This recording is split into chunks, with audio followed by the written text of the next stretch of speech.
टकटकी लगा के देखते और मन में विचार करते कैसे खट्टे खट्ट उखाड़े, कैसे खट्टे खट्टे चट्टे चट्टे आवाज आए। बोलो खट्टे खट्टे उखाड़े, बोलो ना, खट्टे खट्टे उखाड़े और चट्टे चट्टे आवाज आए। ये भगवान कैसी कैसी बिल्कुल कर रहे हैं। फिर आदमी क्या करता है कि महाराज जी अपने केस रोने लगे तो आदमी धीरे से ऐसा हाथ डालता पीछे, पीछे ऐसा हाथ खुजा, वो समझता कि महाराज जी सोच रहे खुजली कर रहा, और वो क्या करता है ऐसे बाल को थोड़ा सा लेके खींच करके देखता है, अरे भाई नहीं भैया बहुत कठिन काम है, ऐसा खींच के देखता है थोड़ा सा, अरे भाई नहीं निकले ना, बहुत तकलीफ है। एक बाल खींचा, मुझे तो नानी याद आ गई। बोलो अच्छा रहा कि नानी याद आई, रामकली याद नहीं आई। अच्छा रहा। नानी का मतलब होता है मम्मी की, बोलो नानी का मतलब होता है मम्मी की मम्मी, और रामकली का मतलब होता है सासू की बिटिया। रामकली का मतलब होता है, पहचानते हो सासू की बिटिया को? नहीं जानते? सासू की बेटी बोलना, सासू की बेटी को नहीं जानते हो? रामकली वो तुम्हारी सास की बेटी है जो तुम्हारी रामकली है। तो अच्छा रहा कि अरे भैया कैसे दाढ़ी के बाल कैसे निकालते होंगे, मूछों के बाल कैसे निकालते होंगे, अरे भैया कितना तकलीफ होती है ना। लेकिन करके देखता है। ऐसे ही मुनिराज जब आहार करते हैं, कैसे आहार लेते, तो घर पर आदमी ऐसा ऐसा करके देखता है, ऐसा ऐसा करके देखता है, यानी कैसे रहते होंगे।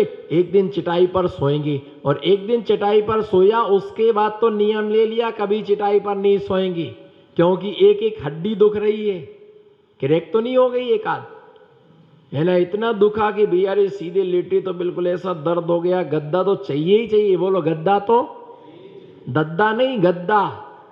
और बिना तकिया के तो सो ही नहीं सकते महाराज, गर्दन टेढ़ी हो जाएगी, वो तो पहले चाहिए बिल्कुल एकदम स्पंज वाला गद्दा। कौन सा चाहिए?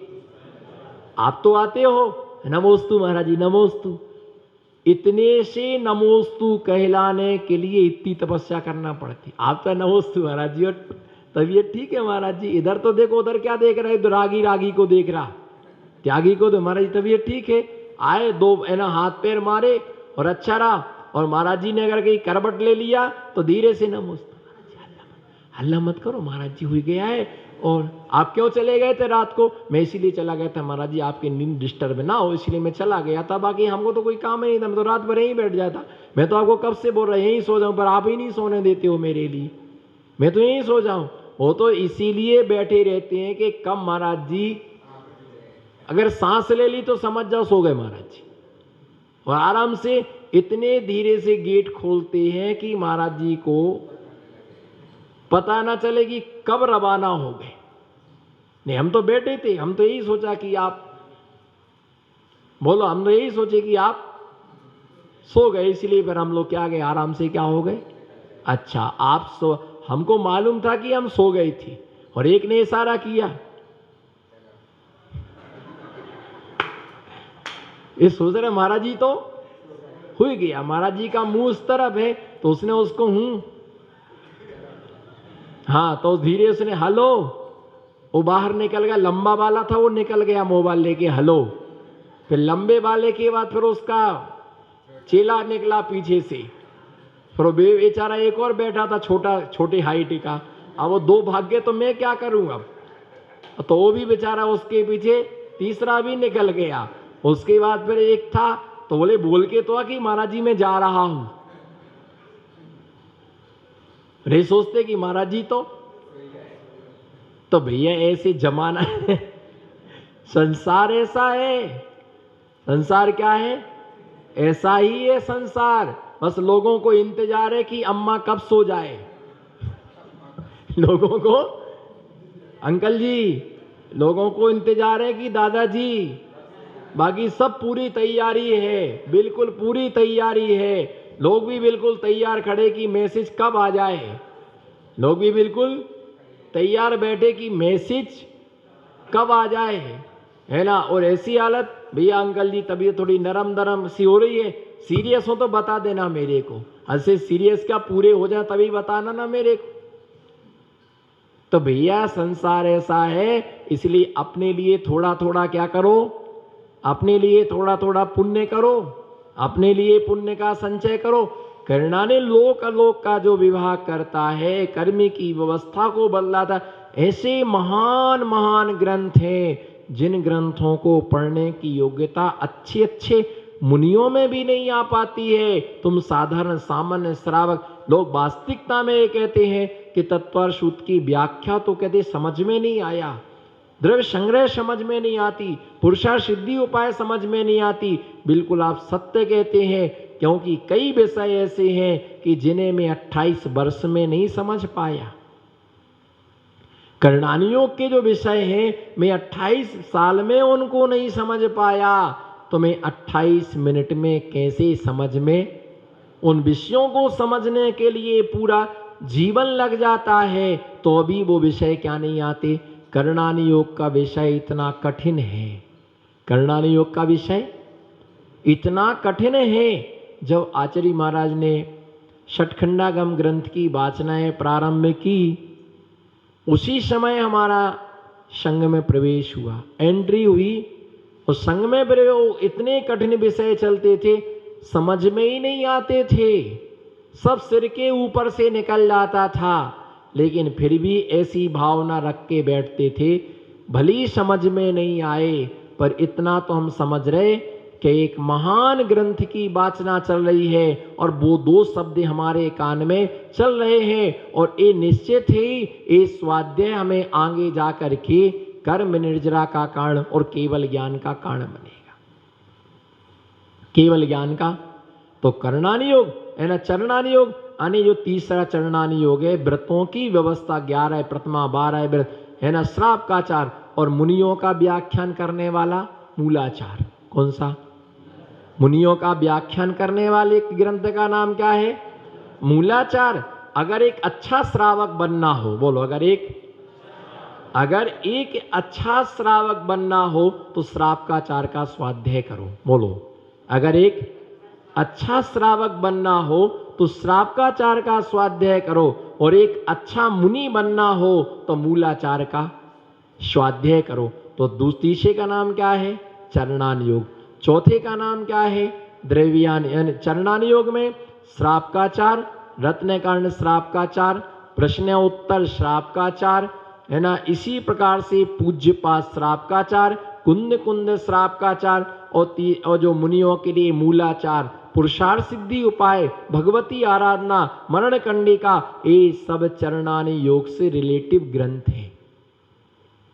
चौथा क्या है? द्रव्यानियोग, जिसमें जीव अजीव आदि 7 तत्व, 6 द्रव्य, पंचास्तिकाय आदि का जिसमें व्याख्यान किया गया है, उसका नाम क्या है? द्रव्यानियोग। जैसे समय सार, बोलो, जैसे समय सार, प्रवचन सार, नियम सार है ना, इसी प्रकार से पंचास्तिकाय, द्रव्य संग्रह, परमात्मा प्रकाश, ये जो सब ग्रंथ हैं किसके हैं? ये द्रव्यानुयोग के ग्रंथ हैं। और समय सार जो ग्रंथ है, समय सार ग्रंथ जब सारे विषयों में पारंगत हो जाओ तो अंत में क्या आता है? समय सार। और लोग सबसे पहले क्या लेके बैठ जाते? मंदिरों में रखे षटखंडागम लेके बैठ जाएंगे, समय सार लेकर के बैठ जाएंगे है ना। बाकी किसी चीजों का ज्ञान नहीं। कितने अनुयोग हैं? 4। बोलो, कितने अनुयोग हैं? प्रथमानुयोग, कर्णानुयोग, चरणानुयोग और द्रव्यानुयोग। जिसके लिए 2 श्रावक पढ़ने का अधिकार, श्रावक को 2 अनुयोग पढ़ने का अधिकार है। कितने? श्रावक के लिए 2 और साधु के लिए 4 अनुयोग पढ़ने का क्या है? श्रावक कौन से 2 अनुयोग पढ़ सकता है?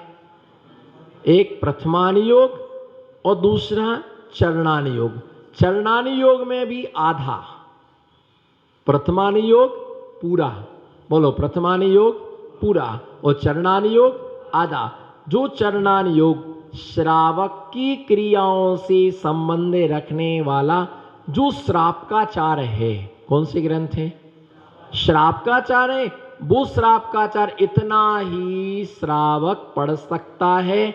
श्रावक को मूलाचार पढ़ने का अधिकार श्रावक नहीं पढ़ सकता। उसके लिए तो 1.5 अनुयोग। कितना अनुयोग? बोलो, श्रावक कितना पढ़ सकता है?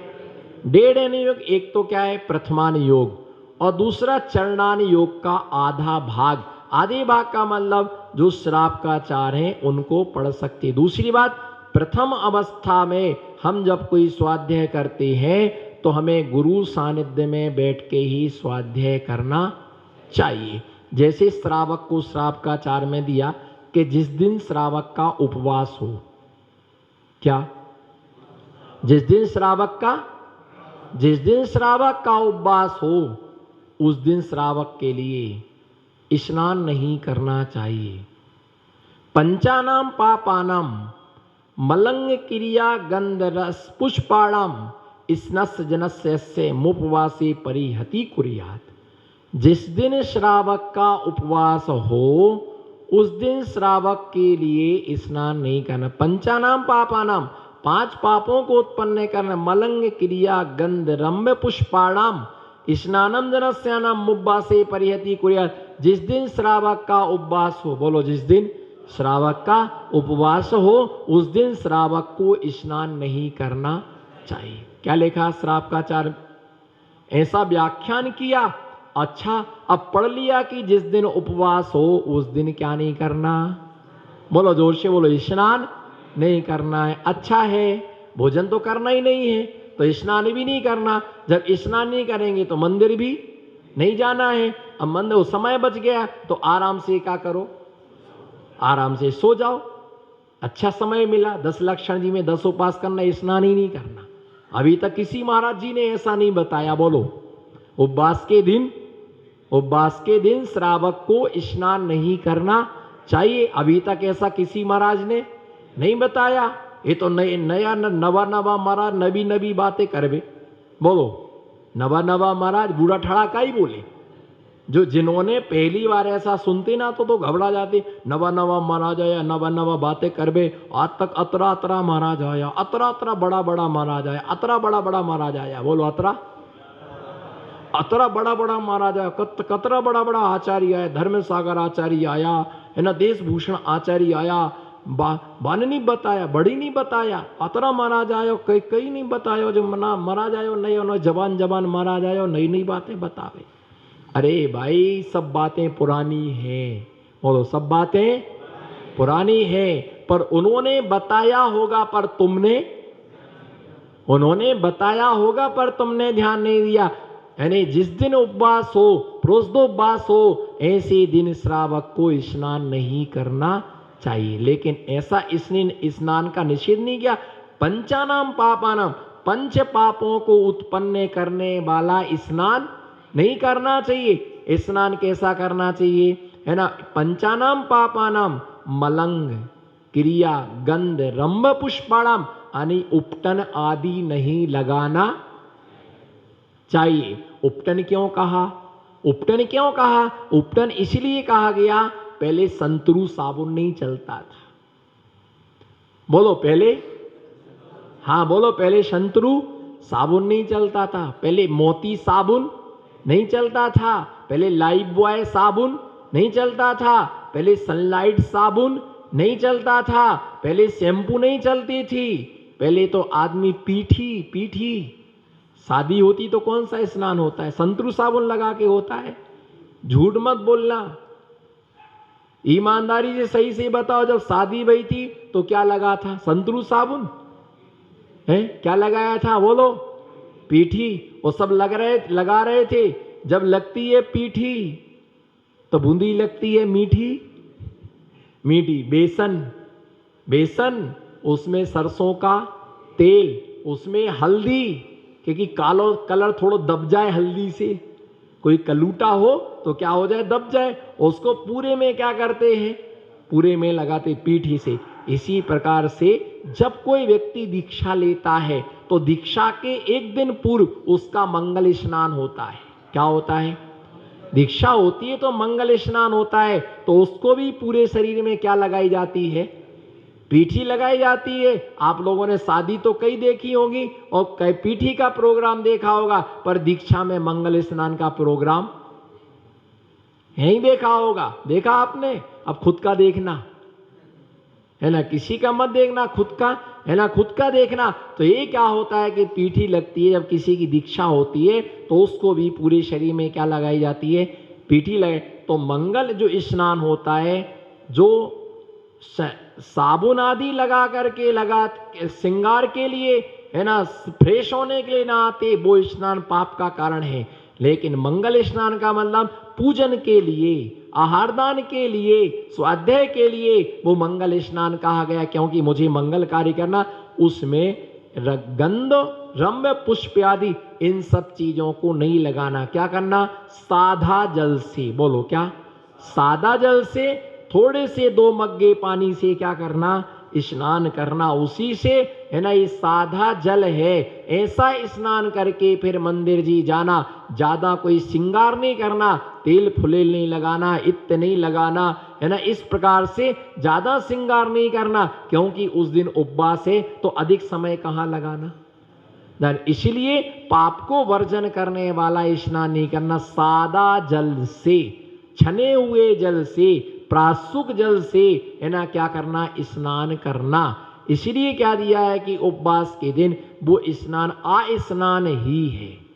वो साधारण स्नान क्या है, स्नान करने का निषेध नहीं किया है। विशेष विशेष प्रकार से जो स्नानशाला में 2 घंटे लगते हैं, उसका क्या किया गया है।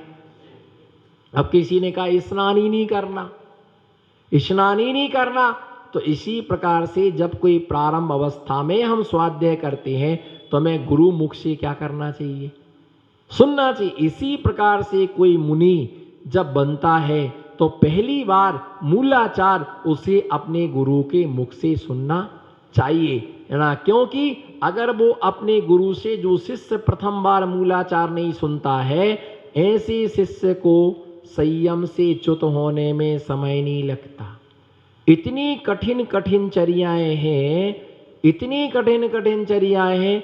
इस पंचम काल में उत्कृष्ट मूलाचार का पालन होना संभव। इस पंचम काल में किसी भी मुनियों से उत्कृष्ट मूलाचार का पालन होना संभव नहीं है। अब उत्कृष्ट मूलाचार क्या है, सुनो ध्यान से, बोलो। इस पंचम काल में, बोलो जी, इस पंचम काल में उत्कृष्ट मूलाचार का पालन होना किसी भी मुनि से संभव नहीं है। उत्कृष्ट मूलाचार की पालना उत्कृष्ट सहनन के द्वारा होती है। बोलो, उत्कृष्ट मूलाचार की पालना उत्कृष्ट सहनन से होती है। और पंचम काल में किसी भी जीव का उत्कृष्ट सहनन नहीं है, जघन्य सहनन है। तो जघन्य मूलाचार का ही पालन होता है। कैसा होता है, जघन्य मूलाचार का पालन होता है। जैसे उत्कृष्ट मूलाचार कहता है, क्या कहता है, उत्कृष्ट मूलाचार कहता है, लिखो नमो सिद्धाणम। उत्कृष्ट मूलाचार कहता है वर्षा काल में मुनियों के लिए वृक्ष के नीचे वर्षा योग धारण करना। बोलो, उत्कृष्ट मूलाचार कहता है वर्षा योग में मुनिराज के लिए वृक्ष के नीचे वर्षा योग करना चाहिए।